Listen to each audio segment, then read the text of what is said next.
السلام علیکم دوستو چائے تو ہم سب بڑی شوق سے پیتے ہیں، لیکن کیا آپ کو معلوم ہے کہ چائے کا استعمال کب سے شروع ہوا؟ دوستو چائے پوری دنیا میں پر لطف مشروب کے طور پر پی جاتی ہے۔ ہمارے گھروں میں جب بھی کوئی مہمان یا عزیز رشتہ دار آتے ہیں تو ہم چائے سے اس کی تواضع کرتے ہیں۔ چائے ایک سدا بہار پودے کی پتیوں سے حاصل کی جاتی ہے جسے ٹی پلانٹ کہا جاتا ہے۔ شاید آپ کو معلوم نہ ہو کہ لوگوں نے اسے پینا کب شروع کیا۔ دوستو حقیقت میں چائے کا استعمال 4000 سال پہلے چین میں ہوا، لیکن یہ یورپ میں صرف 300 سال پہلے متعارف ہوئی۔ 18ویں صدی کے شروع میں یہ یورپ اور شمالی امریکہ میں مشہور ہو گئی اور نتیجے میں چین سے چائے کی تجارت بڑھ گئی۔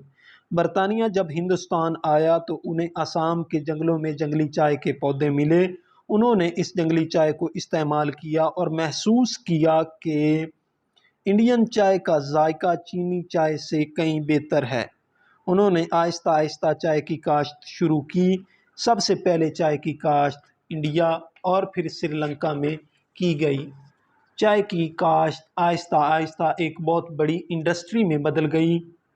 دوستو دنیا میں چائے کے پودے کی دو بڑی اقسام ہیں، ایک قسم چینی اور دوسری انڈین یا سری لنکن ہے۔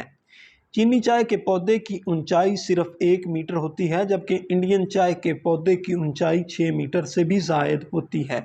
اب سوال پیدا ہوتا ہے کہ چائے کی پتیوں سے چائے کیسے حاصل کی جاتی ہے؟ دوستو جب چائے کے پودے کی عمر 3 سال ہو جاتی ہے تو اس سے پہلی بار پتیاں توڑی جاتی ہیں۔ اس سے چھوٹی چھوٹی پتیاں اور کونپلیں ہی توڑی جاتی ہیں۔ عام طور پر یہ پتیاں عورتیں توڑتی ہیں اور توڑی گئی پتیاں ٹوکری میں ڈالی جاتی ہیں جو ان عورتوں کی کمر کے ساتھ باندھی ہوتی ہیں۔ ان پتیوں سے 2 اقسام کی چائے بنائی جاتی ہے، سبز اور کالی۔ سبز چائے بنانے کے لیے انہیں خشک کر لیا جاتا ہے اور بعد میں انہیں اچھی طرح پیک کر لیا جاتا ہے۔